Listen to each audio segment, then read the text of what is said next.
Hi friends, അപ്പോൾ എല്ലാവർക്കും നമ്മുടെ ചാനൽ ഏറ്റവും പുതിയ വീഡിയോയിലേക്ക് വീണ്ടും സ്വാഗതം. സോ ഞാൻ വന്നിരിക്കുന്നത് ഒരു ഫുള്ളി കസ്റ്റം ചെയ്തിട്ടുള്ള ഒരു പഴയ സ്കൂട്ടർ ആയിട്ടാണ്. അപ്പം നമുക്ക് അതിനെ കുറിച്ച് ഡീറ്റെയിൽസ് ഒക്കെ ഒന്ന് വീഡിയോയിലൂടെ കാണാവുന്നതാണ്. പിന്നെ നിങ്ങൾ ആദ്യമായിട്ട് ചാനൽ കാണുന്നെങ്കിൽ മറക്കാൻ നമ്മുടെ ചാനൽ സബ്സ്ക്രൈബ് ചെയ്ത് ഇതുപോലത്തെ വണ്ടി റിലേറ്റഡ് ആയിട്ട് എല്ലാ വീഡിയോസ് നമ്മൾ ചെയ്യുന്നതായിരിക്കും. പിന്നെ നിങ്ങൾക്ക് ഇതിൻ്റെയൊക്കെ നോട്ടിഫിക്കേഷൻ ലഭിക്കാൻ വേണ്ടി ബെല്ലൈക്കൻ കൂടി ഒന്ന് മറക്കാതെ തന്നെ എനേബിൾ ചെയ്തേക്കുക. അപ്പം നിങ്ങൾക്ക് ഈ വീഡിയോ ഇഷ്ടപ്പെട്ടെങ്കിൽ ഫ്രണ്ട്സിലേക്ക് ഒന്ന് ഷെയർ കൂടി ചെയ്തോളൂ. അപ്പം നമുക്ക് ഡയറക്റ്റ് ആയിട്ട് നേരെ വീഡിയോയിലേക്ക് കിടക്കാം.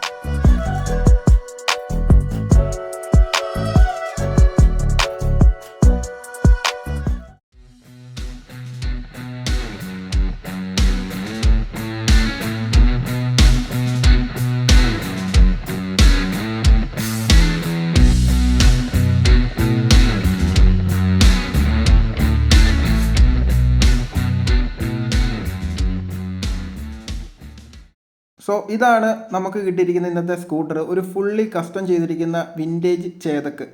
ഇതൊരു 1985 മോഡലാണ്. നിങ്ങൾക്ക് കാണുമ്പോൾ തന്നെ അറിയാം, ഇതിൽ പഴയതെന്ന് പറയാൻ ഒന്നും തന്നെ ഇല്ല. ഫുള്ളി കസ്റ്റം ചെയ്തെടുത്തിരിക്കുകയാണ്. പക്ഷേങ്കിൽ ആ പഴയ ആ ലുക്ക് പുള്ളി അതുപോലെ തന്നെ മെയിൻറ്റെയിൻ ചെയ്തിട്ടുണ്ട്.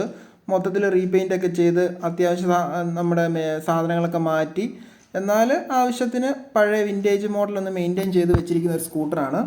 ഇതിലിനി ആകെ പുള്ളി ചെയ്യാനുള്ളതെന്ന് പറഞ്ഞാൽ കീ സെറ്റ് ഇടുന്ന ആ വശവും അതുപോലെ തന്നെ നമ്മുടെ സ്വിച്ചസ് മാത്രമേ ആ പഴയ മോഡൽ വെച്ചിട്ടുള്ളൂ. ബാക്കിയെല്ലാം പുള്ളി പുതിയതാക്കി മാറ്റി വെച്ചതാണ്, കസ്റ്റം ചെയ്തെടുത്തതാണ്. നിങ്ങൾക്ക് ഇപ്പോൾ തന്നെ കാണാം ആ സ്വിച്ചസിൻ്റെ ഒക്കെ കാര്യത്തിൽ പഴയ മോഡൽ ഇൻഡിക്കേറ്റേഴ്സ്, അതുപോലെ തന്നെ ഇപ്പുറത്ത് വരുമ്പോൾ നമ്മുടെ ലൈറ്റിൻ്റെ സ്വിച്ചസ്, അതുപോലെ തന്നെ ഹോണ്, ഹെഡ് ലാമ്പ് എല്ലാം ആ പഴയ മോഡൽ തന്നെയാണ്. ആ സ്വിച്ചിൻ്റെ കാര്യത്തിൽ മാത്രം മെയിൻറ്റെയിൻ ചെയ്തിരിക്കുന്നത്. പിന്നെ നമ്മുടെ പഴയ മോഡൽ മീറ്റർ കൺസോള്, അതിൽ പണ്ടത്തെ സ്കൂട്ടറിൻ്റെ ഒക്കെ പോലെ തന്നെ ഗ്രീൻ ലെറ്റേഴ്സിലാണ് നമ്മുടെ കിലോമീറ്ററും ഓഡോമീറ്ററും അതുപോലെ തന്നെ ഫ്യൂൽ ഗേജിൻ്റെയൊക്കെ ഇൻഡിക്കേഷനൊക്കെ കൊടുത്തിരിക്കുന്നത്.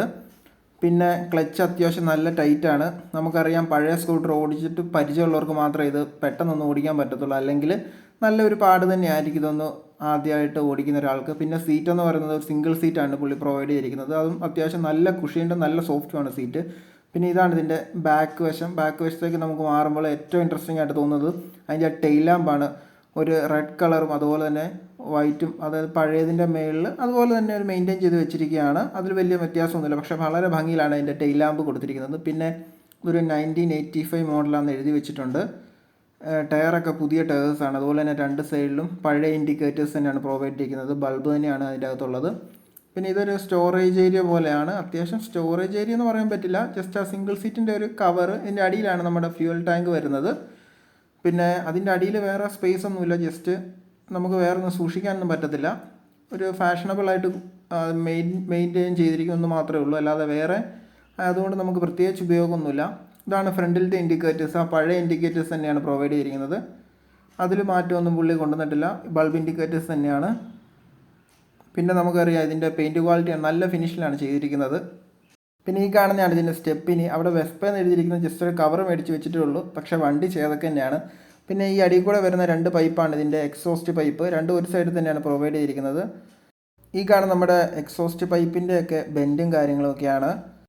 ഈ കാണുന്നതാണ് ഇതിൻ്റെ കിക്കർ. അപ്പം കിക്കർ അടിക്കാൻ നല്ല പാടാണ്, ഇത് അടിച്ച് നോക്കിയവർക്ക് അറിയാം. സോ നിങ്ങൾ ആദ്യമായിട്ടാണ് അടിക്കുന്നതെങ്കിൽ ഇത് തിരിച്ചു വന്ന് കൊള്ളാമെന്ന് സൂക്ഷിക്കുക. പിന്നെ ഇതിൻ്റെ ഫ്രണ്ടിലത്തെ ബ്രേക്കാണ് ഈ കാണിച്ചിരിക്കുന്നത്. ഇതൊക്കെ പഴയ മോഡലാണ്, അതിലൊന്നും പുള്ളി കസ്റ്റം ചെയ്തിട്ടില്ല. പിന്നെ ആ ചവിട്ടുന്ന സ്ഥലത്ത് ഒരു റബ്ബർ ബുഷ് പോലത്തെ സംഭവങ്ങളൊക്കെ പുള്ളി പിടിപ്പിച്ചിട്ടുണ്ട്. പിന്നെ ഇതിൻ്റെ മിറേഴ്സ് ഒറിജിനൽ മിറേഴ്സ് അല്ല, അത് ശരിക്കും പറഞ്ഞാൽ റോയൽ എൻഫീൽഡിൻ്റെ നമ്മുടെ ക്ലാസിക് വേർഷൻ്റെ മിറേഴ്സാണ് ഇതിന് മേടിച്ച് വെച്ചിട്ടുള്ളത്. അത് മാത്രമേ പുള്ളി സെപ്പറേറ്റ് ആയിട്ട് ഇതിൻ്റെ അല്ലാത്തൊരു പാർട്സ് ഇതിൽ ഫിറ്റ് ചെയ്തിട്ടുള്ളൂ. ബാക്കിയെല്ലാം ഇതിൻ്റെ തന്നെ ഒറിജിനൽ പാർട്സൊക്കെ തന്നെയാണ് ഇതിന് ഫിറ്റ് ചെയ്തിരിക്കുന്നത്. നമ്മുടെ ഹാൻഡിലിൻ്റെ ഗ്രിപ്പ് കാണുമ്പോൾ തന്നെ പഴയ മോഡൽ ആ ഹാൻഡിലിൻ്റെ ഗ്രിപ്പ് തന്നെയാണ് പ്രൊവൈഡ് ചെയ്തിരിക്കുന്നത്. സോ നമുക്കിനി ഇതൊന്ന് ഓടിച്ച് നോക്കാം. ഓടിക്കാൻ അത്യാവശ്യം പാട് തന്നെയാണ്, നല്ല ടൈറ്റാണ് ക്ലച്ച്. അതുപോലെ തന്നെ ഗിയർ മാറി, കയ്യിൽ ഗിയർ മാറി ശീലമില്ലാത്തവരൊക്കെ ഓടിച്ചു കഴിഞ്ഞാൽ നമ്മൾ എപ്പോഴും ന്യൂട്രൽ വീഴാനുള്ളൊരു സാധ്യതയുണ്ട്. ഞാൻ ഓടിച്ചപ്പോൾ ഒരു 3-4 തവണ തന്നെ നമ്മുടെ ന്യൂട്രൽ വീണ് ഒരബദ്ധം പറ്റിയായിരുന്നു. പിന്നെ നമുക്കിപ്പോൾ ഓടിച്ച് നോക്കാനൊരു ശകലം സ്പേസേ ഉള്ളൂ, കാരണം നമുക്കിതിൻ്റെ പേപ്പറും കാര്യങ്ങളൊന്നും എടുത്തിട്ടില്ല. ജസ്റ്റ് സോ നമ്മൾ ഈ പോയ വഴി കൂടെ തന്നെ 2 റൗണ്ട് ജസ്റ്റ് ഒന്ന് ഓടിച്ച് കാണിച്ചു തരാം. അത്യാവശ്യം നല്ല സ്മൂത്ത് തന്നെയാണ് ഓടിക്കാൻ. പിന്നെ കുറച്ച് നേരം ഓടിച്ച് കഴിയുമ്പോൾ നമുക്ക് പുറം വേദന എടുക്കും. അത് ഈ സിംഗിൾ സീറ്റിലിരുന്ന് അപ്രൈറ്റ് പോസ്റ്റിൽ ഇരിക്കുന്നതുകൊണ്ടായിരിക്കും. വേറെ നമുക്കിപ്പോൾ ഓടിച്ച് നോക്കുമ്പോൾ വേറെ പ്രോബ്ലം ഒന്നും തോന്നുന്നില്ല. പിന്നെ കൺട്രോൾ ചെയ്യാൻ ഇച്ചിരി പാടാണ്, കാരണം നമ്മളിത് ഓടിച്ചിട്ടില്ല. അതുകൊണ്ട് തന്നെയാണ് എനിക്കിത് കൺട്രോൾ ചെയ്യാൻ ഇച്ചിരി പാട്. പിന്നെ ഇതിൻ്റെ പവറും കാര്യങ്ങളും നമുക്കറിയത്തില്ല, കാരണം ഇത് പഴയ വണ്ടിയാണ്. അതുകൊണ്ട് ഇതിൻ്റെ പവർ ഡെലിവറിയും കാര്യങ്ങളൊന്നും നമുക്കറിയത്തില്ല. ഓടിച്ച് നടക്കാൻ നല്ല സ്മൂത്താണ്. പിന്നെ റോഡ് പ്രസൻസിൻ്റെ കാര്യം ഒന്നും നമുക്ക് പറയാതിരിക്കാൻ പറ്റില്ല, കാരണം അത്രയ്ക്കും നല്ല റോഡ് പ്രസൻസ് ആണ്. പിന്നെ ഇത്രയും ഫുള്ളി കസ്റ്റം ചെയ്തുകൊണ്ട് അത്യാവശ്യം നല്ല വഴികൂടെ പോകുമ്പോഴൊക്കെ ആൾക്കാർ എന്തായാലും ഇതിലേക്ക് തന്നെയാണ് നോക്കുന്നത്. പിന്നെ ഇതിന് അത്യാവശ്യം കാശ് ചിലവാക്കി തന്നെ ഇത് പുള്ളി കസ്റ്റം ചെയ്ത് എടുത്തിരിക്കുന്നത്. അതുകൊണ്ട് തന്നെ ഇതിൻ്റെ എൻജിൻ പണിയെല്ലാം നല്ലപോലെ തന്നെ കഴിഞ്ഞതാണ്. സോ നമുക്ക് നല്ല രീതിയിൽ തന്നെ ഇത് മെയിൻറ്റെയിൻ ചെയ്ത് കൊണ്ടുപോകാൻ അത്യാവശ്യം കാശ് ചിലവാകും.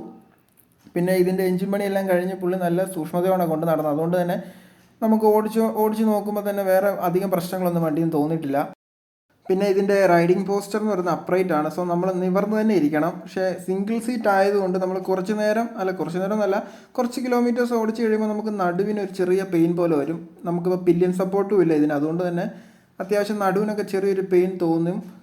ഇതിൻ്റെ റൈഡിംഗ് കംഫർട്ടിനെ കുറിച്ച് പറയുകയാണെങ്കിൽ നമുക്കറിയാം ഇപ്പോഴത്തെ സ്കൂട്ടറൊക്കെ ഭയങ്കര സ്മൂത്താണ് ഓടിക്കാൻ. പക്ഷേങ്കിൽ ആ ഒരു സ്മൂത്ത്നെസ് ഈ വണ്ടിയിൽ നിന്ന് ഒരിക്കലും പ്രതീക്ഷിക്കരുത്. ഇത് പണ്ടത്തെ ഒരു വണ്ടിയാണ്, അന്നത്തെ ഒരു ടെക്നോളജി വെച്ച് അവരുണ്ടാക്കിയെടുത്തൊരു വണ്ടിയാണ്. സോ ഇതിൻ്റേതായ ഒരു ഫീലിൽ തന്നെ വേണം ഇത് ഓടിക്കാൻ, കാരണം ഇതൊരു വിൻറ്റേജ് വണ്ടിയാണ്. അപ്പോൾ നമുക്കറിയാം ഇതിന് എന്തൊക്കെ പോരായ്മകളുണ്ട്. പക്ഷേങ്കിൽ നമുക്കറിയാം ഇതൊക്കെ ഒരു ക്ലാസിക് വേർഷനാണ്. സോ ഇതൊക്കെ നമുക്ക് ഓടിക്കാൻ കിട്ടുന്ന ഒരു ചാൻസ് മിസ് ചെയ്യരുത്. അത്യാവശ്യം ബുദ്ധിമുട്ടാണ് ഓടിക്കാൻ, പക്ഷേങ്കിൽ നമുക്ക് ആ ഓടിക്കുമ്പോൾ കിട്ടുന്ന ഒരു ഫീല് വേറെ തന്നെയാണ്. അതുകൊണ്ടാണ് ശരിക്കും പറഞ്ഞാൽ ഇത്ര ബുദ്ധിമുട്ടിയാണെങ്കിൽ ഞാൻ ഈ വണ്ടി ഓടിച്ചത്. കാരണം ഞാൻ ഇതുപോലത്തെ സ്കൂട്ടർ ആദ്യമായിട്ടാണ് ഓടിക്കുന്നത്. അതിൻ്റേതായ ഒരു ബുദ്ധിമുട്ട് എനിക്ക് ഇതിൻ്റെ റൈഡിങ്ങിൽ തന്നെ ഫീൽ ചെയ്യുന്നുണ്ട്. പക്ഷേ എങ്കിലും നമുക്കറിയാം ഇതുപോലത്തെ ഒരു വണ്ടി എപ്പോഴും കിട്ടാനില്ല. ഇപ്പോൾ ഉള്ളവരൊക്കെ ശരിക്കും പറഞ്ഞാൽ നല്ലപോലെ തന്നെ ഇത് കസ്റ്റം ചെയ്ത് സൂക്ഷിക്കുകയാണ്. ഇപ്പം ഒരുപാട് സ്കൂട്ടറിൻ്റെയൊക്കെ ഗ്രൂപ്പുകളും വാട്സാപ്പ് ഗ്രൂപ്പുകളും ഫേസ്ബുക്ക് ഗ്രൂപ്പുകളും അതുപോലെ തന്നെ ഈ മീറ്റപ്പൊക്കെ ഇഷ്ടം പോലെ നടത്തുന്നുണ്ട്. അങ്ങനെയുള്ള വണ്ടികളൊന്നും ആരും തന്നെ വിൽക്കുന്നുമില്ല, കാരണം അത്രയും റെയറാണ് ഇതുപോലത്തെ വണ്ടികളൊക്കെ. കസ്റ്റം ചെയ്യാന്ന് പറഞ്ഞാൽ അത്യാവശ്യം നല്ല കാശ് ചിലവാകുന്ന കാര്യമാണ്. അപ്പോൾ ഇതുപോലെയൊക്കെ സൂക്ഷിക്കുന്നവർ ശരിക്കും പറഞ്ഞാൽ നമ്മൾ നമിക്കണം. കാരണം ഇതുപോലെ മെയിൻറ്റെയിൻ ചെയ്ത് ഇത്ര ഭംഗിയായിട്ട് കൊണ്ട് നടക്കുന്നതിൽ അവരെ പോലെയല്ല വേറെ ആരെ കൊണ്ട് സാധിക്കത്തില്ല. അപ്പോൾ അതായിരുന്നു നമ്മുടെ ചെറിയ ഇതിനെക്കുറിച്ചുള്ള റിവ്യൂ. അപ്പോൾ അതായിരുന്നു നമ്മുടെ ഇന്നത്തെ വീഡിയോ എല്ലാവർക്കും ഇഷ്ടമായെന്ന് വരുന്നു. ഇഷ്ടമെങ്കിൽ മറക്കാനും നമ്മുടെ ചാനൽ സബ്സ്ക്രൈബ് ചെയ്ത് ഇതുപോലത്തെ കുറേ വീഡിയോസൊക്കെ നമ്മൾ ഓൾറെഡി പ്ലാൻ ചെയ്ത് വെച്ചിട്ടുണ്ട്. അതൊക്കെ പുറകെ നമ്മുടെ ചാനൽ അപ്ലോഡ് ചെയ്യുന്നതായിരിക്കും. അപ്പം നിങ്ങൾക്ക് അതൊക്കെ നോട്ടിഫിക്കേഷൻ ലഭിക്കാൻ വേണ്ടി ബെല്ലൈക്കൻ കൂടി എനേബിൾ ചെയ്തേക്കാം. അപ്പം നമുക്ക് ഇതുപോലത്തെ അടുത്തൊരു വീഡിയോ ആയിട്ട് വീണ്ടും കാണാം. So thanks for watching.